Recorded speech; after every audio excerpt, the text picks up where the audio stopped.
6 months of the year I'm in Christian churches, US, Canada, Europe.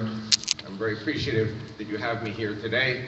It's not always that the Tea Party has a convicted criminal speaking in front of them. I have a 3-year jail sentence in Switzerland. How many people knew about that? And I'll tell you very quickly why, because the reason I got the jail sentence in Switzerland is the reason I'm going to get the same jail sentence here eventually. The Muslims have 400 mosques in Switzerland, and they wanted to put up minarets. Minarets, those false spires, where they go 5 times a day with the broadcasters. Allahu Akbar. This goes on from, if you think you're going to sleep after 4:30 in the morning, you're not.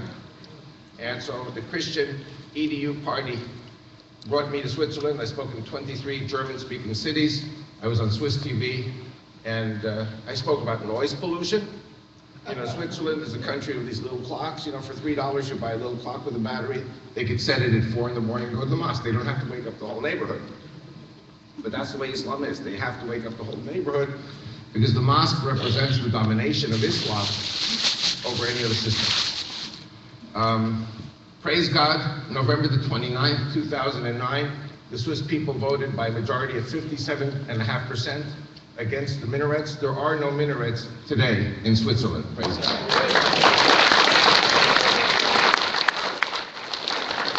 And I have news for you.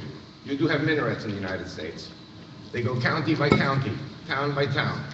They're in Dearborn, they're in Sheboygan, Wisconsin. The liberal Christians and liberal Jews, when the Muslims came, said it's part of our religion, freedom of religion.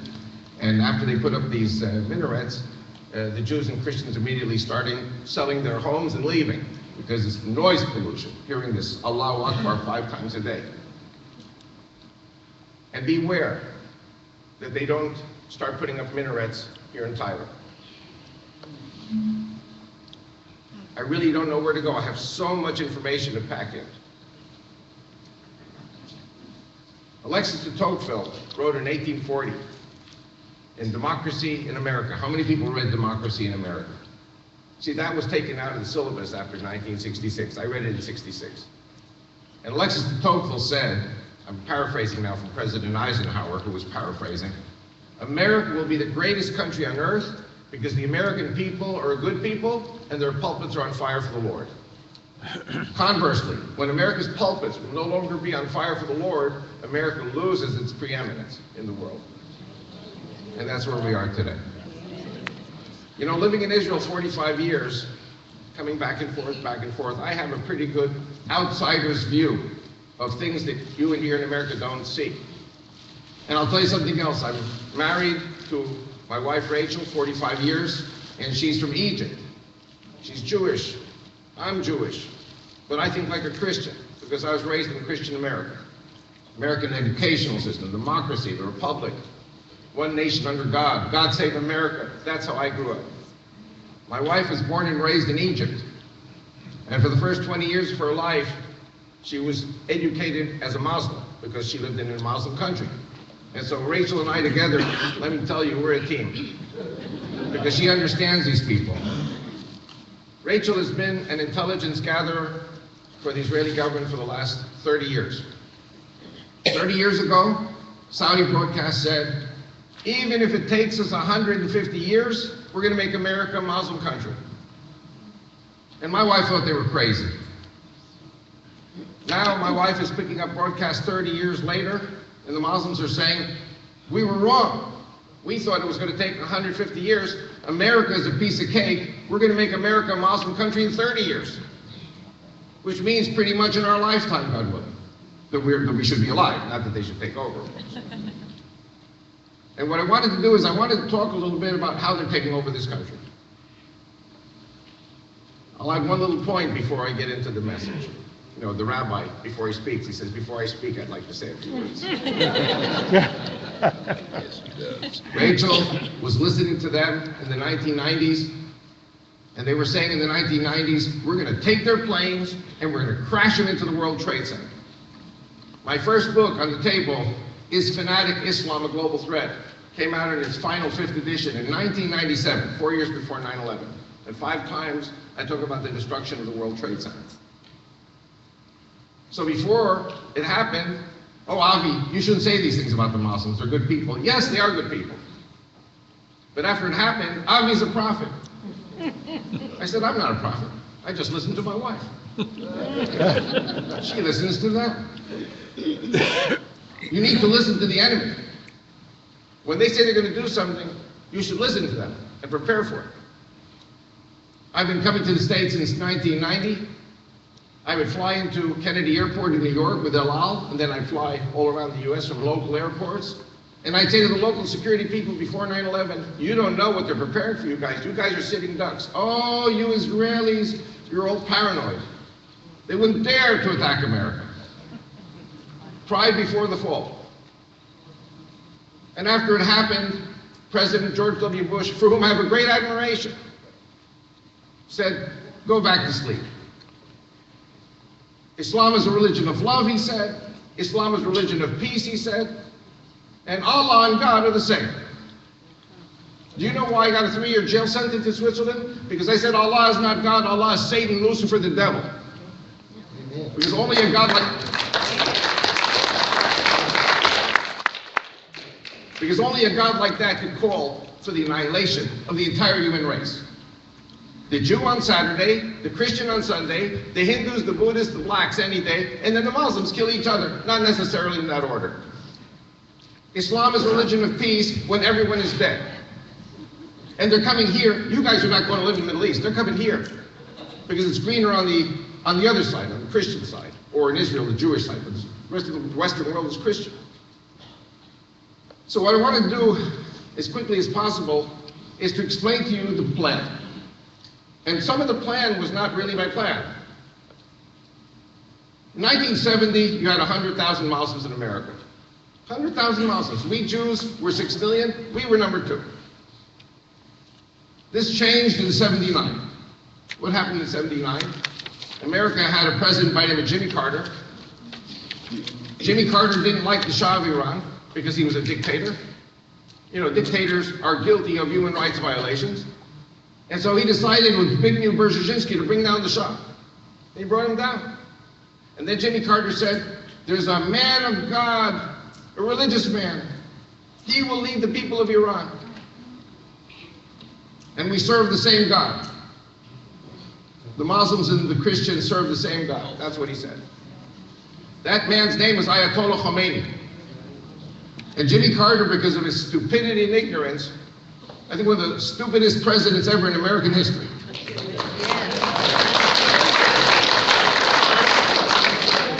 Brought down your number 1 ally in the Middle East, your number 1 Muslim friend. The cornerstone of the Cold War against the Soviets. Do you know who started the nuclear program in Iran? The US and Israel. Because the Shah was your ally. We're facing a nuclear holocaust today in the Middle East because of the Iranian nuclear program, and that's thanks to Jimmy Carter. And so what happened? With the fall of the Shah, there was a death sentence on the heads of 9 million, many died, many were killed, but 9 million Iranian Shiites had to flee. Most of them came to America. And it was right for America to take them in, because they were your allies. You stabbed your ally in the back. So all of a sudden you have an influx into this country of about 9 million Shiite Iranians. And they're good people. They're westernized. They're not fanatic Muslims.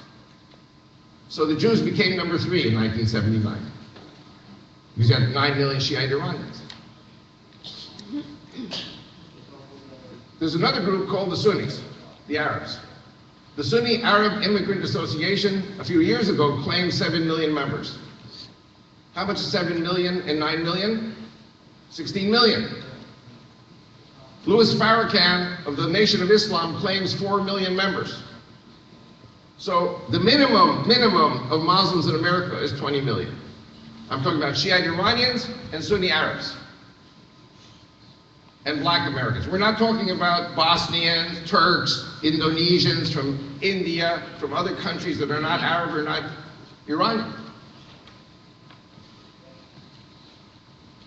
Once I was returning my rent-a-car at the DFW airport, very sweet guy. Took the keys, a Muslim from Indonesia. And I was in a rush to catch my flight. But when he said to me, America is the greatest country on earth, I stopped, and I wanted to listen to him. Why is America the greatest country? He said, oh, well, you see, I used to be a FedEx UPS delivery boy in Jakarta, in Indonesia. And one day I was delivering packages, and the American embassy official points his finger at me. He says, hey, you want to go to America? There's a plane leaving tomorrow. Bring your family, bring your friends, let's fill up the plane. You don't need a passport, you don't need visa. We will process you when you get to the US. Isn't America the most greatest country on the face of the earth? Free jet charters coming into the US every day, bringing in thousands of Muslims. You know, I'm a nobody. I'm not a rabbi, I'm not a pastor, I'm not a priest. I'm not a professor, I'm not a member of Knesset yet. How many people know I'm forming a Judeo-Christian party to run for the Israeli Knesset elections? I got a book at ECB. It'll be the Israeli version of the Tea Party. I'm going to talk a little bit about it at the end because you're going to understand where this is all going. You're not just dealing with President Obama. You're not just dealing with the Democratic Party. Because many people in the Republicans, you know, are also bribed by the Muslims. So today, you have somewhere between 20 and 30 million Muslims in this country. Muslims don't want to admit it. It's called jihad by stealth. Infiltrating the US. And I'm going to share one of the ways they do it. And this is in my second book, Christian Revival for Israel's Survival. This oil-rich prince, I think from Brunei, from Indonesia, calls up Duke University, Chapel Hill, North Carolina. Duke University is a good university. It's not necessarily Ivy League, but it's a good school. And he tells them, I'm coming, this is in the 80s, I'm coming to give you a gift of $23 million. Now what's the university going to say, yes or no? Better believe it. The university is supposed to be a money-making institution. He arrives, they make a big party for him. He delivers a speech, dedication speech to give them the check, no strings attached. He says, we have a great appreciation for this university. And here's the $23 million. We want to make your university even better. You guys don't have an Arabic language studies chair or Islamic studies chair. We will give you another $23 million if you establish an Arabic language and Islamic studies chair. What's the university going to say? Yes. Of course, yes. And now the kitty is up to $46 million. And we know you Americans don't have a clue about Islam, so we're going to send you our teachers. What are Muslim teachers? Missionaries. And we'll give you the teaching aids, which are missionary books, to convert Americans to Islam. And we will also send you, every year, 500 young male students. Not girls, boys. Because they guard their girls. American girls, Jewish, Christian, atheist, otherwise, can be married to Muslim men, not the other way around.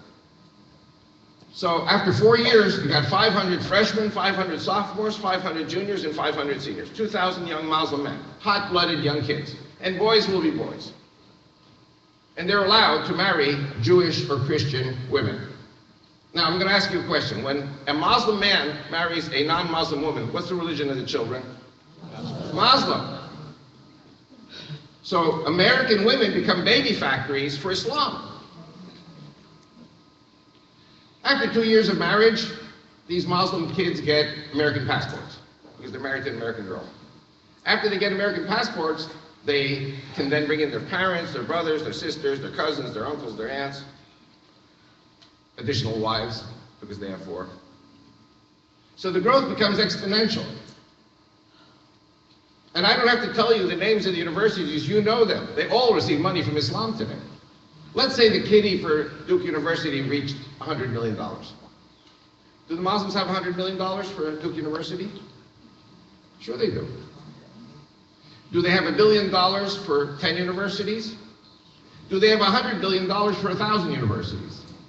And the answer is yes. You see, Muslims, unlike Jews and Christians, you know, for Jews and Christians, we, the individual, we are in the middle of a box. God is somewhere out there.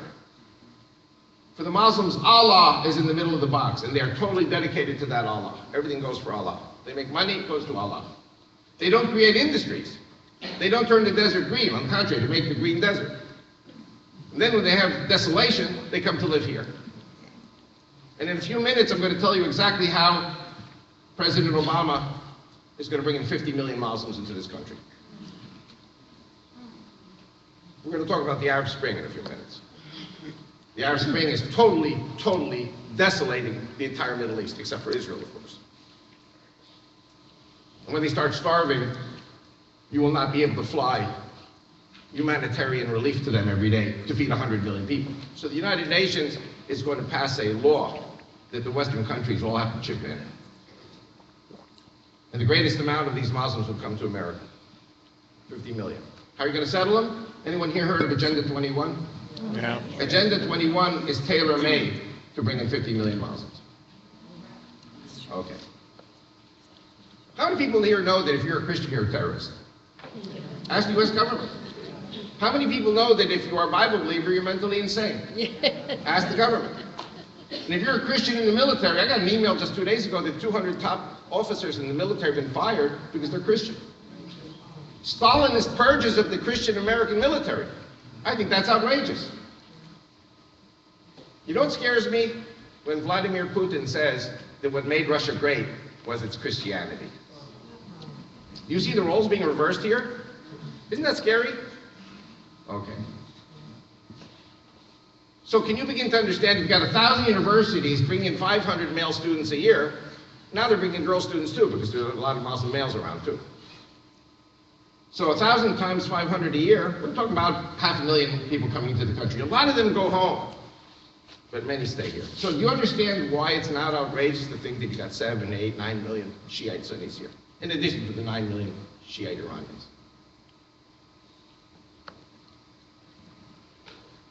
So let's talk a little bit about the Arab Spring.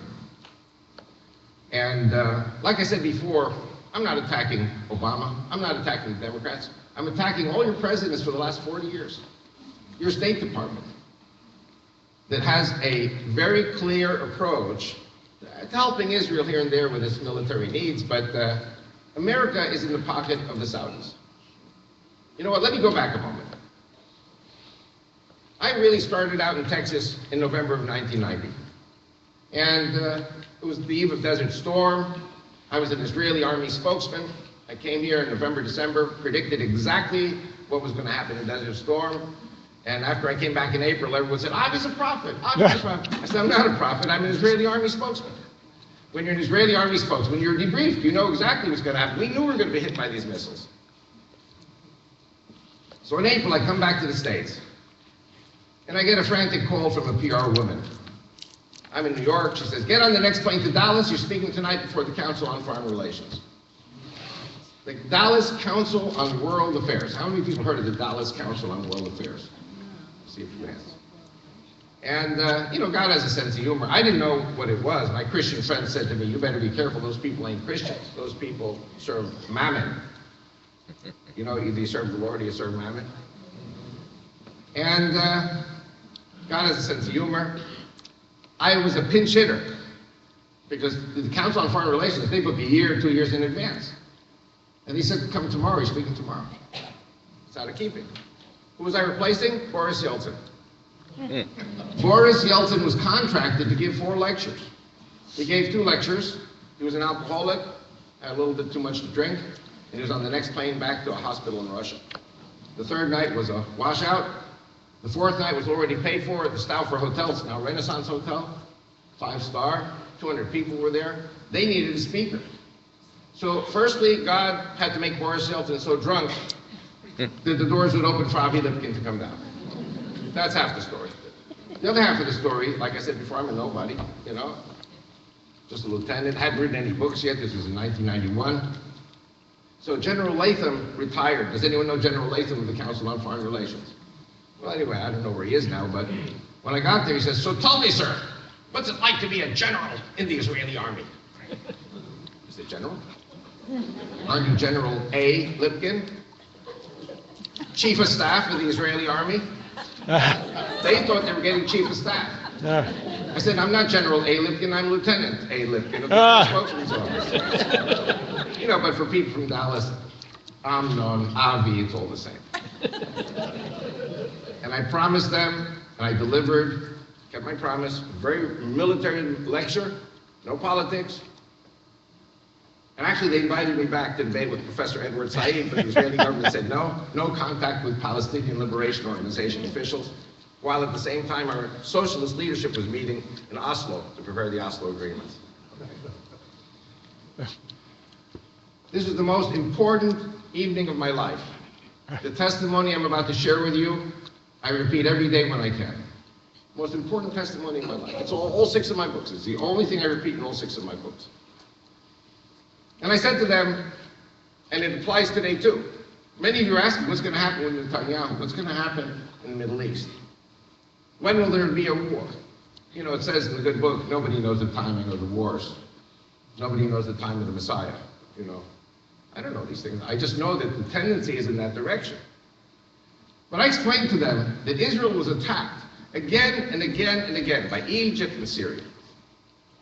And in 1967, we took Sinai from Egypt a 3rd time. We took it in 49. President Truman made us give it back. We did. We have the last word with the United States, you know. Yes, dear. We took it in 56. Eisenhower made us give it back in 57. We took it in 67. Jimmy Carter made us give it back. Now, the good thing, ironically, is that we do have a peace agreement with Egypt, and it did last all these years. But Sinai was 91% of the land that we were forced to take in these wars of self-defense. And UN resolutions 242 and 338 say that Israel will hand over land for peace out of the total, including Sinai, but that we would negotiate with our neighbors for new borders which are secure, recognized, and defensible, not old borders. The State Department in Washington has been steadfast in demanding that Israel go back to the indefensible borders of June the 5th, 1967, which American Joint Chiefs of Staff visited in Israel in 68 and said, these borders are Auschwitz extermination camp lines. And the military, U.S. military, said to Israel, you must never go back to the borders of 67. Well, what is your government saying? What are your presidents saying? Yeah, go back to the borders of 67. We gave up half the Golan Heights in June of 74. If you remember, Henry Kissinger negotiated the disengagement. That's 2%. How much is 91 and 2%? 93%. Sidebar. Since then, we gave them Gaza. Did that bring us peace? It got us missiles. And a little tidbit of information you might want to hear is that in the upper echelons in the leadership in Jerusalem today, they're saying there is no doubt, after all these tunnels, you heard about the tunnels underneath the border into Israel. Every time we give them cement, they build tunnels. They don't build houses. They don't take care of their people. And the Israeli government is saying it is inevitable that we shall return to Gaza. And we shall evict the Hamas. Hamas, the Salafists, whoever is making all this trouble. That's just a little tidbit you might want to know. Not prophecy, just briefing from my wife and other people who are involved. So that's 95%.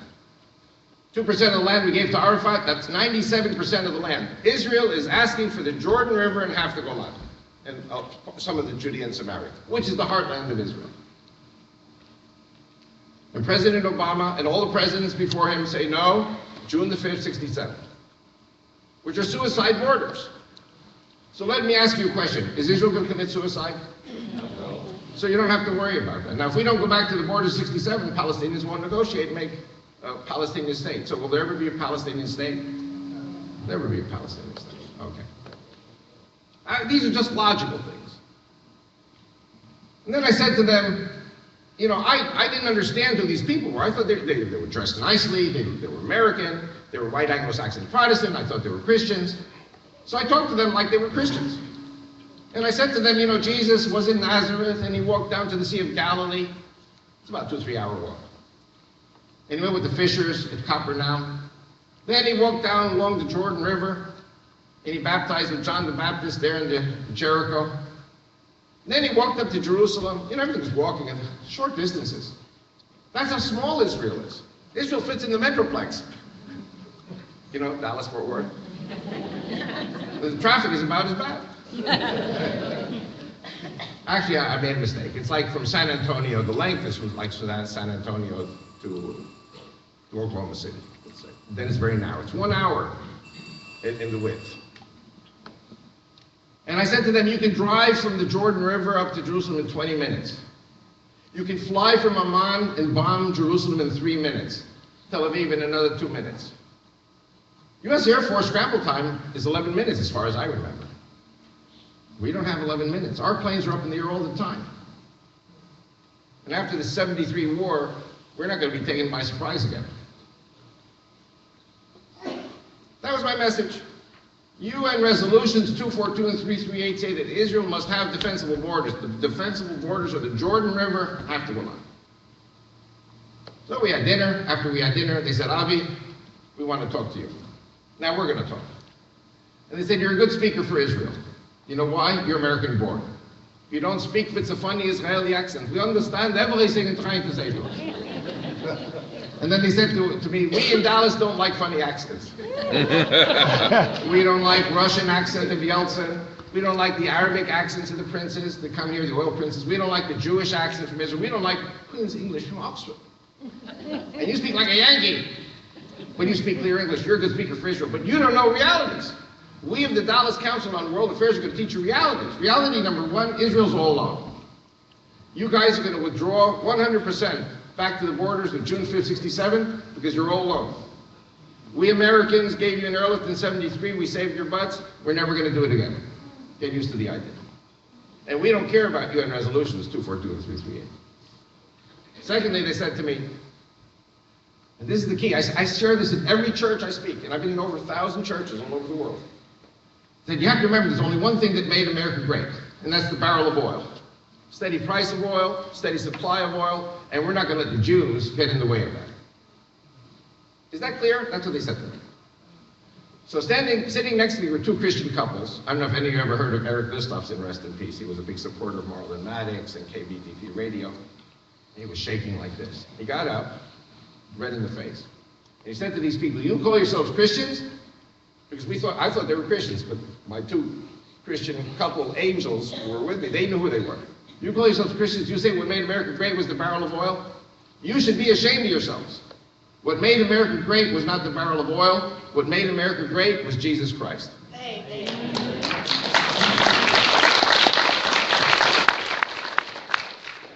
And I have to tell you, I was the only Jew in the room. But the lights went on for me that night, and I understood there are two types of Americans. There are Christians, and there are anti-Christians. And America had a Franklin Delano Roosevelt, communist, socialist, Democrat, who looked the other way while the Nazis were gassing thousands of Jews every day. Had America had a Christian conservative president, Tea Party president in World War II, we might not have saved all of them, but we could have saved a few millions. You know that last railroad track, there was one railroad track going to the gas chambers. One B-17 or British Lancaster could have bombed that one railroad track once a day and disrupted the deaths of, prevented the deaths of 1 million to 2 million people. From 1944, you don't think President Roosevelt knew what was happening? And what I've come to understand over all these years is that there were three sides to the Holocaust. You had the Nazis, of course. I don't want to say the German people. Germans are good people, but the Nazis. How many people know that 7 million Christians died in the concentration camps? Anyone who denies the Jewish Holocaust denies the Christian Holocaust. The Jewish Holocaust began in earnest in November of 1938, but Hitler was killing Christians from January 33. By the time the turn of the Jews came, 7 million Christians, most of them were gone. Catholics, Protestants, anyone who disagreed with the regime.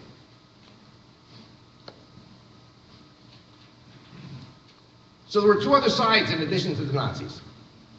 There were the Arabs.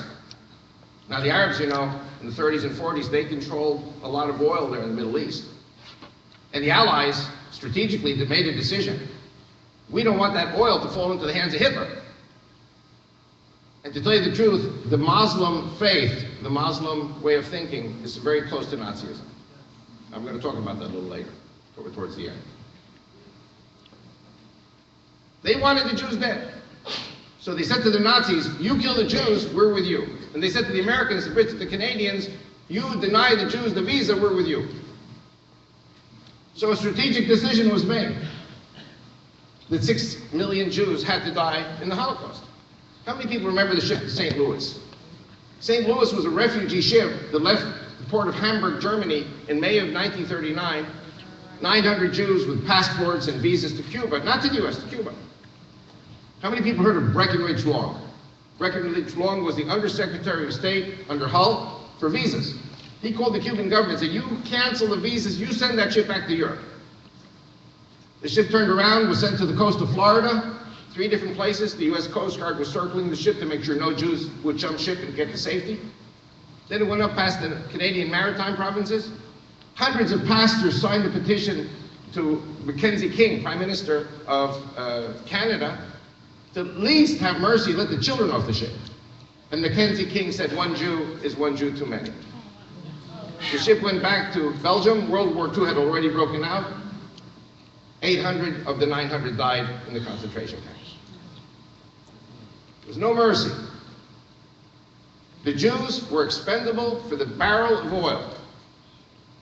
And since then, how many people know that 2 million black people died in the South of Sudan? If I'm correct, I see a South Sudanese flag there. Unless I got the flags mixed up. How many people know that thousands of Christians died in the former Yugoslavia? Serbs were the allies in World War I and World War II. But because they were fighting the Muslims to retain a Christian Yugoslavia, the US and NATO bombarded them and killed thousands. President Bill Clinton helped to create the Islamic Republic of Kosovo, the Islamic Republic of Bosnia. Yeah, I got 3 Muslim republics in the heart of Europe, using American troops. There's another country about to become Muslim, it's called Macedonia. I mean, I don't know if these names mean anything to you. Macedonia is now almost 50% Muslim. Do you know why Putin is saying what made America great is Christianity? Because almost 50% of the soldiers in the Russian army are Muslim. How many people knew that? Russia has a problem with Islam. I think Russia's going to deal with it. Russia backs whom? Russia backs the Shiites. America backs the Sunnis. We're going to start going into where this is going now. How many people know that today 15 million Christians are being ethnically cleansed in the Middle East? 15 million Christians, 10 million in Egypt, 5 million in Lebanon, Syria, and Iraq. How many people know that they are working for the end of Christianity? The Muslims are working for the end of Christianity in the Middle East. And where are the churches? Where are the political parties? I'm a Jew. I know what a Holocaust is. I know my history. And I see a Holocaust here of 15 million Christians. And where are the American Christians? Where are the Canadians? Well, the Canadians actually are kind of, Stephen Harper is a Christian prime minister, praise God. He's the best friend Israel has today because he's a Christian. Do you understand why I'm ready to give my life for a Christian revival? And I'm not a Christian. Because if you guys don't have a revival, we ain't going to have a survival. I mean, we will have a survival because God is with us. But judgment will be upon America for turning on Israel. Because Israel is the apple of God's eye, and if you're Christian, you're grafted into us. You know that, Romans 9-11. If the roots go, the branches go. Okay. So let's go talk about the Arab Spring. 15 million Christians are being slaughtered. What do we know about the Christians in Egypt, Syria, Lebanon, and Iraq? Christians are most often on a much higher economic level than the Muslim neighbors. Christians usually speak languages, they're family-oriented businesses, they got money. I would say today the Egyptian economy, for example, let's focus on Egypt because I don't have much time left. Egypt is 90 million people, 10 million Christians, 80 million Muslims. The 10 million Christians control about 40% of the economy. And 40% of the economy is controlled by the Egyptian military. That's why the Egyptian military overthrew Morsi. Because the Egyptian military is not stupid. The Muslim Brotherhood is stupid. And all those who back the Muslim Brotherhood are stupid. Amen. Now, the Muslim Brotherhood in Egypt says that the Christians have 1 of 3 choices in Egypt. Either convert to Islam, die, or leave. The bottom line is there will be no more Christians in Egypt very soon. What happens to the economy of Egypt when the Christians leave? Collapses. What happens when the economy collapses? They starve. What happens when the Muslims starve? They leave. Where do they go? America. You already have 20, 30 million here. Why not bring another 50 million? Now I'm going to ask you a really tough question. How many people here think the dollar is going to collapse? How many people here think that the American economy is going to collapse?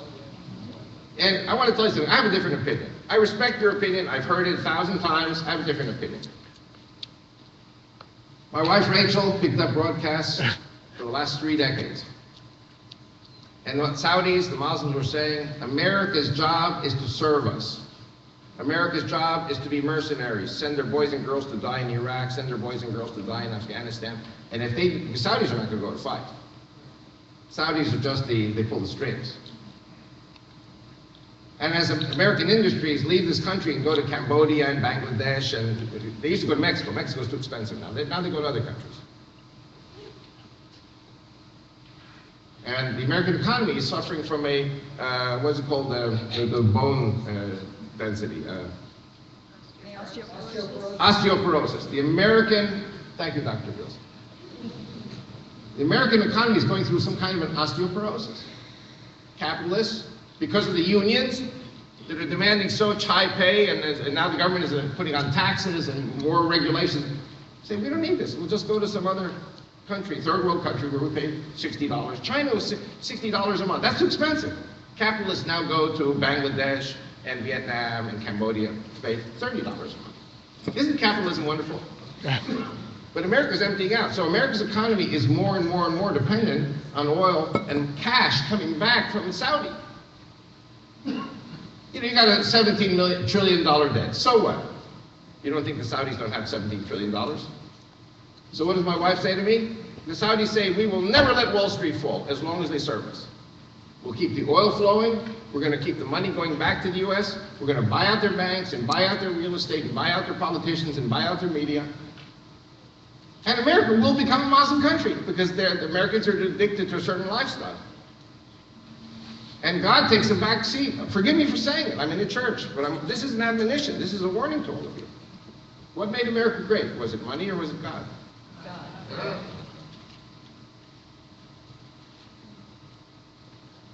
You know, I have to tell you, remember I asked you before, anyone who believes the Bible is mentally unstable? How many people have heard that, mentally ill? If I had been here exactly 3 years ago, and I quoted Isaiah 19, 1 and 2, you'd say, this Avi's nuts. Does anyone know Isaiah 19, 1 and 2? Isaiah 19, 1 and 2 says, Egyptian will fight Egyptian. Brother will fight brother. Neighbor will fight neighbor. City will fight city. And that's exactly what happened in February of 2011 with the Arab Spring. And it's not just Egypt. It's Tunisia and Libya and Egypt and Yemen and Syria and Lebanon. All these countries are going up in flames. While Hillary Clinton was Secretary of State and lambasting Israel, Israel built 100 homes in Gilo in Jerusalem. End of the world, 100 homes. They're killing millions of Christians, for heaven's sakes, and nobody says a word. But Israel builds 100 homes. You know why? Because people in Washington are more concerned about the bribery and money that they're getting. And that's Republicans and Democrats. There's a very important need for the Tea Party. And the reason they're attacking the Tea Party so much in the media is because this is the real America. So what's going to happen is, I would say, 80 million Muslims in Egypt. I'll give you one more Bible quote. It hasn't happened yet, but I think it's going in that direction. How many people heard of Ezekiel 29? Ezekiel 29, the desolation of Egypt. 3 years ago, you'd think I was completely crazy. Now you only think I'm half crazy. God's word. Egypt is going to become a desolation. No animal will tread in the Nile Valley. No human foot will tread in the Nile Valley. Egypt will be a desolation for 40 years. It doesn't say the Egyptians will die. It says Egyptians will be scattered to all the nations. Which nation is the greatest nation on earth that will take in the most? America. It's not just Egyptians. It's going to be Syrians and Lebanese and Iraqis and Palestinians and Saudis. So let's get back to the economy. Will the dollar collapse? Will the American economy collapse? Now you all know 2007, 2008, you had Freddie Mac and Fannie Mae and the housing bubble. And everything, all the prices plummeted, and that was the beginning of the faulting of all the banks. Kevin Freeman, have you had Kevin Freeman here? You should have Kevin Freeman, he's great. He talks about cyber attacks on Wall Street by Islamic terrorists who want to bring the American economy down. Now that's not the Saudis. Saudis want the American economy to succeed because they're going to take over America for the glory of Allah. They don't want it to be destroyed. The Saudis are totally committed to this country. And if you hear in the media that the Saudis are angry with Obama, I think it's a charade. Because if the Saudis said, oh, we love Obama, we love Obama, we love Obama, then everyone would say, well, he's a Saudi plant. How many people saw the YouTube Saudi plant? When you go home, look up Saudi plant on YouTube. P-L-A-N-T. It's about me and my wife. My wife picked up a broadcast. It was Egyptian TV, Channel 3, January 19, 2010. The Egyptian foreign minister is debating with the Muslim Brotherhood people on TV. And they were saying the Egyptian government isn't declaring war on Israel and breaking the peace accords.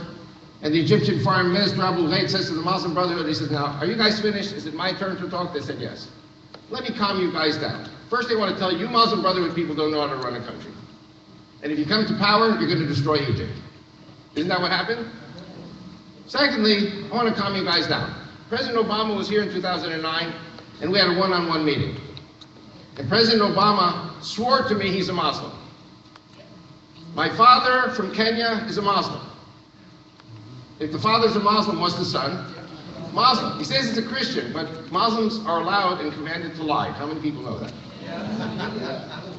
Do you know what they call their God? Do you know what the Muslims call Allah in Arabic? Al-Makr, M-A-C-K-E-R. Like Mack trucks. Remember Mack trucks, so don't forget this. Al-Makr means Allah is the greatest of all the liars and deceivers. Now, if you're a Christian, who's the greatest of all liars and deceivers? Satan. When they pray Allahu Akbar, they're saying Allah is greater.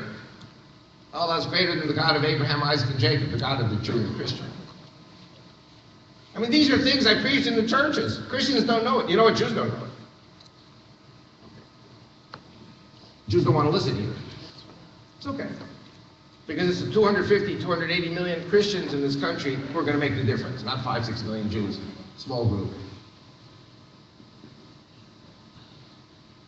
And my stepfather from Indonesia was a Muslim, Soetoro. I mean, we don't even know the name of the president.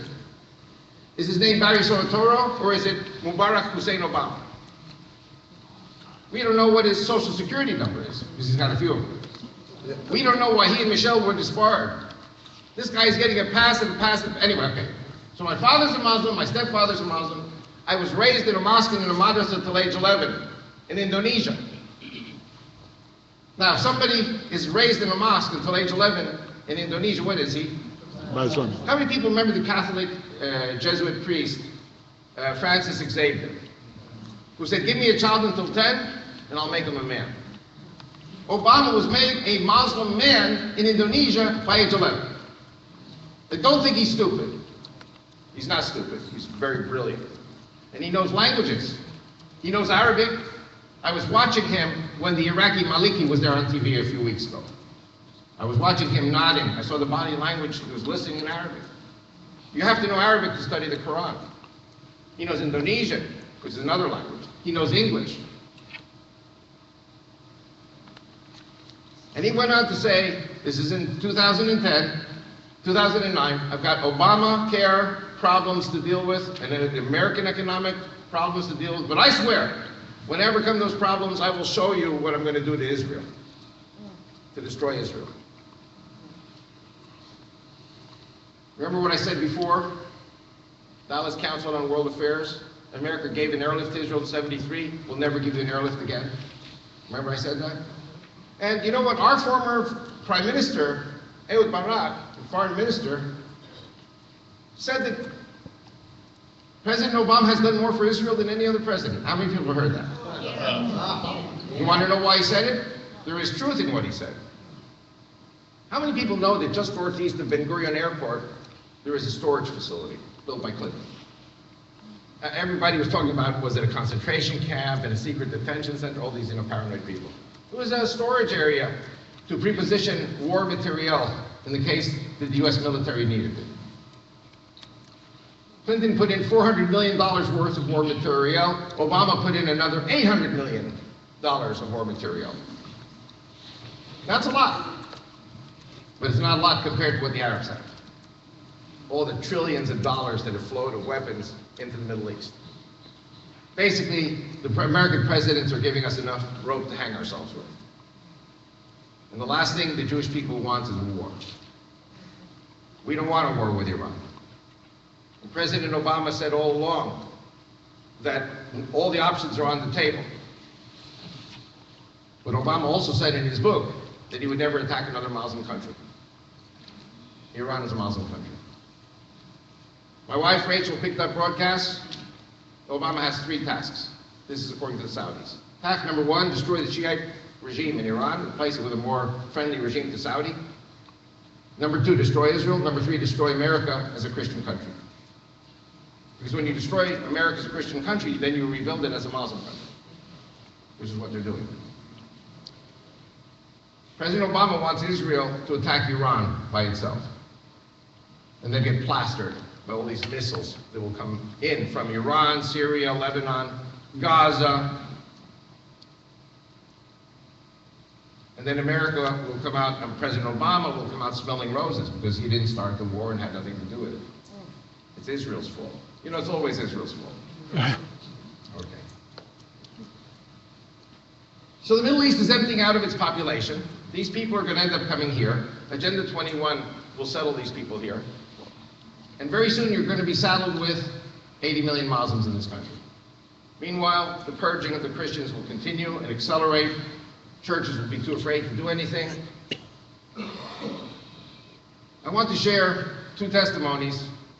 I'm aiming to end at 1 o'clock. I hope that's okay. I call them the Edmonton Revelations, Edmonton, Canada. How many people have been in Edmonton, Canada? Okay, I see quite a few hands. That's good. I was there in 1999. It's in my books. There was an Egyptian Muslim woman from Cairo, like Mother Teresa. She got a death sentence. She had to flee to Canada. She refused to work for them, for the jihad. And I was in an Orthodox synagogue, and a Christian woman attending the Orthodox synagogue because she wanted to know how Jesus prayed. That's how he prayed. You know, he wasn't a Christian. And he wasn't a Baptist either. No. He was a Jew. Prayed as a Jew. It says in the New Testament, Jesus read from the Torah, and he read from the Haftorah, the prophets, and then he gave a sermon. It's exactly the way it is today. Anyway, I got up to speak. The rabbi announced me as an Israeli army spokesman that the Christians give me 10 hours, because I do 10-hour seminars, it's 3 nights. He said, the Christians give him 10 hours, we're going to give him 10 minutes. After the service, Saturday morning, you have Kiddush, which is a light repast, and I get up to speak, and I got shouted down by 2 liberals. They wouldn't let me talk. See, liberals are liberal with you if you are liberal like they. But if you are not liberal like they will not be very liberal with you, because liberals, Jewish or Christian, are socialist totalitarians. That's where this country is going today. And she got up and said, you know, this Egyptian Muslim woman doctor, when she got a visa to go to Canada, the Muslims came and said, oh, you're going to Edmonton. All the Jews are going to come to your clinic. You're going to know all the Jews in Edmonton. And you're going to collect their vital information. Names, addresses, telephone numbers, place of employment addresses, telephone numbers. You're going to put it on a hard disk and give it to us. And when a war breaks out in the Middle East, the Muslims of Edmonton will receive orders from the international jihad to annihilate the Jews in Edmonton. The Muslims of Toronto will kill the Jews of Toronto. The Muslims of Vancouver will kill the Jews of Vancouver. And by the way, this is the same in America too. Wherever the Jews live, the Muslims live surrounding them. The Muslims know who the Jews are. And Jews who have ecumenical relations with the Muslims are basically opening themselves up to the Muslims, for the Muslims to know who they are, so it will be easier to kill them. You might think, where's this Avi coming from? So I'm coming from the Hadith. Hadith is not the Quran, but it says on the day of judgment there'll be a final battle, and Muslims will kill every last Jew on the face of the earth.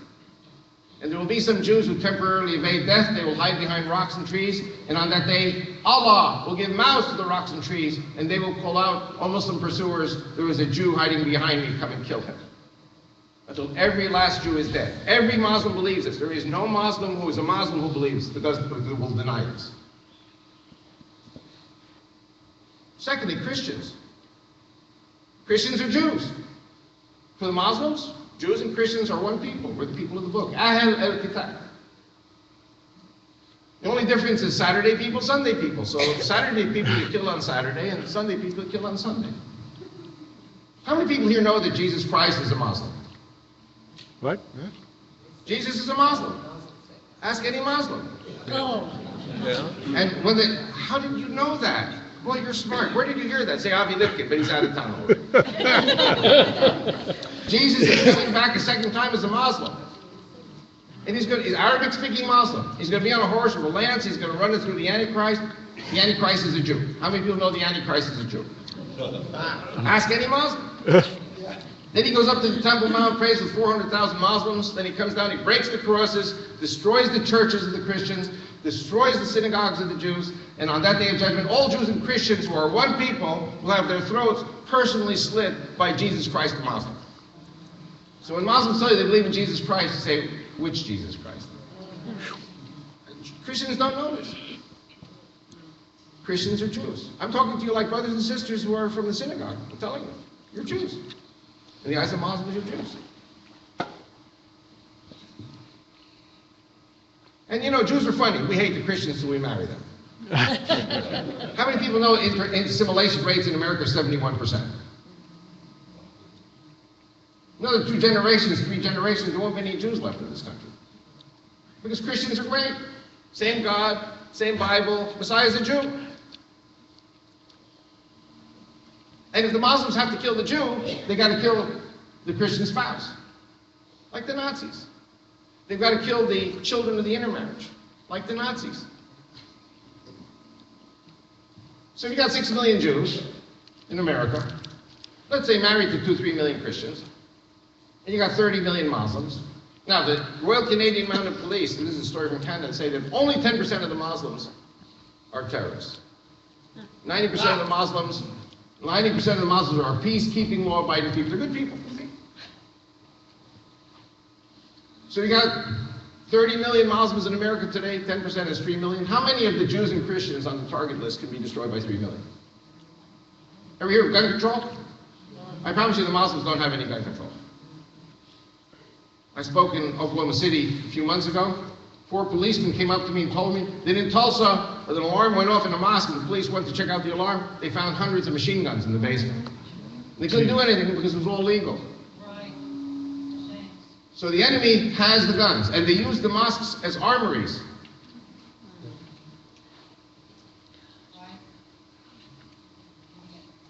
You know, the Muslims are promising the fanatic Muslims, not the Saudis. Saudis are not fanatic, they're moderate. They'll take you over with money. But the jihadis will do it by the sword. It's that the next attack on America will make 9/11 pale in comparison. Because, you know, these Muslims, they work at cross purposes. Some of them want to buy you out, and some of them want to destroy you.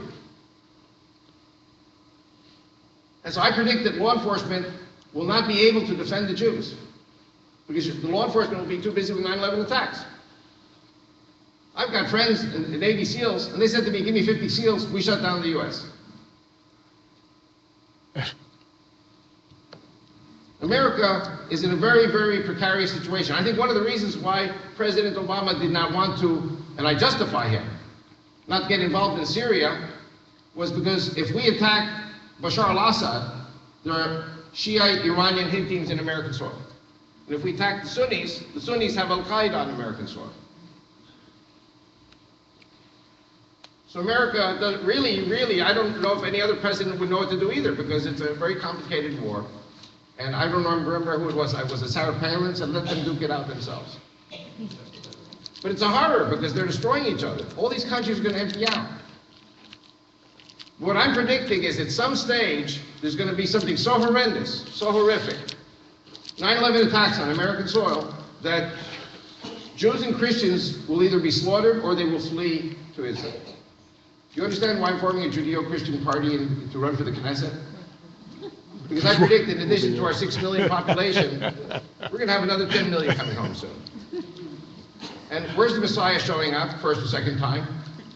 Jerusalem. Is he coming only for the Jehovah's Witnesses? Is he coming only for the Southern Baptists?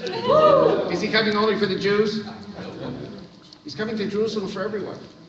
And so what I predict is we're going to see a tsunami of Jews and Christians. Do you think otherwise the Jews would ever leave America? Bless you. Only 85% of American Jews have never gone to Israel. American Jews don't care about Israel. They're Americans. Okay. So it's 1 o'clock. I need to wrap up. I didn't even have time to tell any of my jokes. I got some pretty outrageous jokes. But We don't want you to stop. I have some questions for you, I just have to get the mic. okay. There's a mic here also, I don't know.